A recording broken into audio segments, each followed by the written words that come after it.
If you have a belly sticking out, you have a problem because the fat that's in the stomach, that's called visceral fat. This is very detrimental fat. And that's the epidemic that we have today. But the only thing that will make you lose that fat very quickly, this is crucial. Glucose actually is toxic inside the bloodstream, and the body causes insulin into the bloodstream to push glucose out. But frequent consumption of carbs, sugar, processed foods is causing insulin to stay up, which can lead to insulin resistance, and you're going to be more prone to heart disease, which is the #1 cause of death all over the world right now. But this is where fasting comes in, because after 12 hours you start pulling the fat out. And the first place the fat comes out of is going to be visceral fat. But with modern living, we have lost this physiology of fasting. So we'll go into that. And there must be certain things which people aren't aware aren't healthy as it relates to my cardiovascular health. Yes, so I see that people who overly do aerobic activity, they end up with more coronary artery disease than patients who do short sprints and resistance exercises. Then there's mold. And almost 70% of homes these days have some form of mold toxicity in them. But also one night of bad sleep, you become insulin resistant the next day. And there's calcium supplements, excessive fruit, white rice. White rice. You'll be surprised how much arsenic there's in rice these days. I watch a lot of true crime. People kill each other with arsenic. Yes, and it'll slowly kill you.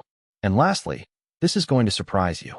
Focusing on prevention of heart disease, which is the #1 cause of death all over the world right now.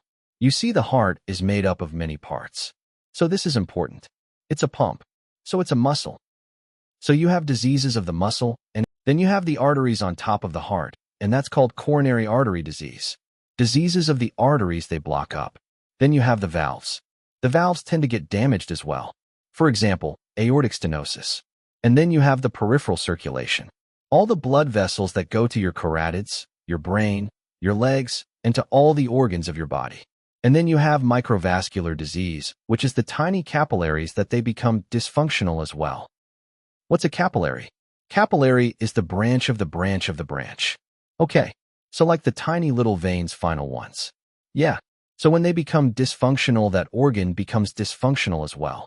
So cardiology affects all these aspects. Now the mind-blowing data from Dr. Pradeep. And how long have you been operating on people's hearts? About 35 years now. And how many hearts do you think you've treated? In excess of 30,000. And what's the age range of those patients? They were used to be mostly older people over 65. Now I would say 50% of them are under 65 and 50% are over 65. So the demographics is changing. The younger people are developing heart disease. So, the youngest patient you've ever treated? 28. A heart attack is when a minor blockage which is not causing much flow disturbance suddenly cracks. And what was the predicament in that case? He was having a full-blown heart attack. So, that means that one of his arteries was completely clogged up. It had a blood clot in it. There was no circulation past that artery, and therefore he was having acute chest pain, sweating, blood pressure was low. He comes straight to the hospital. I rush to the hospital, take him straight into the cath lab, and try to open up that blockage. And we did open up that blockage and put a stent in it and got rid of that blockage immediately to restore that blood flow to the heart muscle. And at 28, how does one get a heart attack? You said it was blocked up. There's a lot of nuance in that. Then you have most people don't understand what a heart attack is. So, in a nutshell, I'm going to tell you what it is.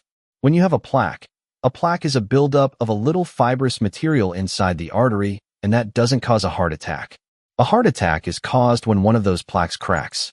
Now in this diagram, for example, it's showing that the plaque is closing up the artery, and this will cause angina. That means a lack of blood supply over here.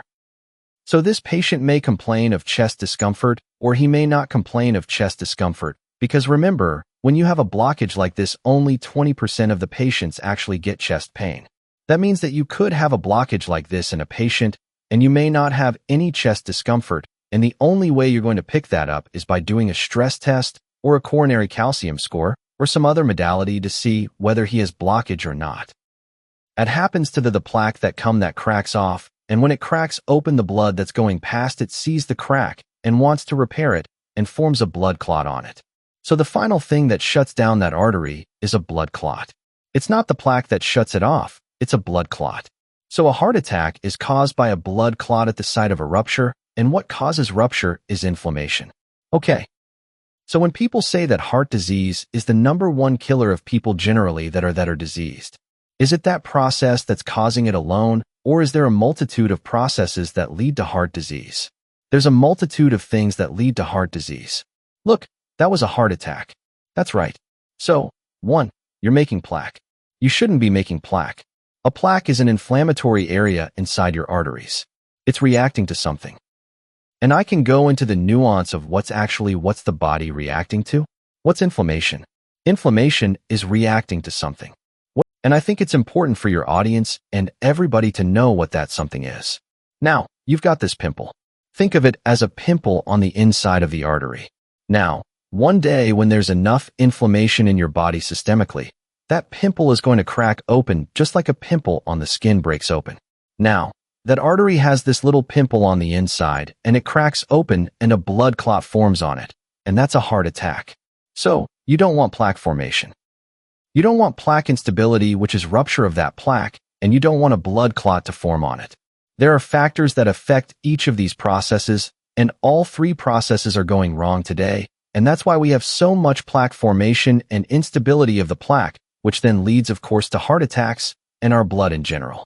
We have more coagulation issues today than we ever did before, which means our blood, because of inflammation, is more ready to clot more easily.